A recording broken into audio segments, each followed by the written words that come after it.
Sahabat sehat, Kepala Dinas Kesehatan Provinsi Gorontalo, Dr. Yana Yanti Suleman SH menegaskan bahwa dalam penanggulangan bencana dan krisis kesehatan, setiap daerah harus melakukan perencanaan yang diawali dengan Rapid Health Assessment.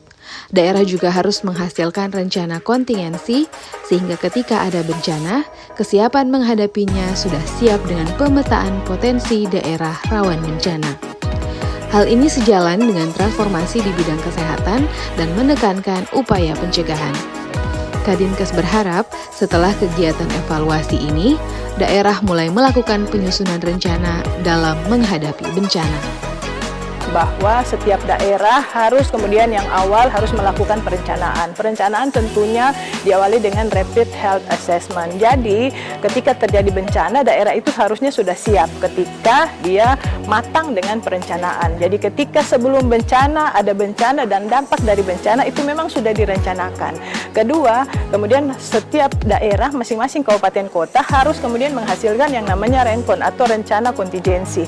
Jadi ketika perencanaan itu sudah ada, memetakan di mana potensi bencana setiap masing-masing kabupaten kota dan kemudian sudah tersusun rencana kontingensi, tentunya ketika ada bencana tidak lagi kocar-kacir seperti ini. Nah, pola kepada kita sekarang ini adalah jangankan sebelum, pada saat bencana dan dampak dari bencana itu kita masih keteteran karena di awal ini kita masih lemah. Reformasi di bidang transformasi di bidang kesehatan tentunya Kementerian Kesehatan itu menekankan di awal, yaitu pada saat pencegahan terjadi bencana ataupun pada saat bencana kita kemudian sudah ada rencananya. Nah, ini yang seharusnya diperkuat, bukan kemudian reaksi cepatnya. Jadi kita lebih cenderung ke tim reaksi cepat.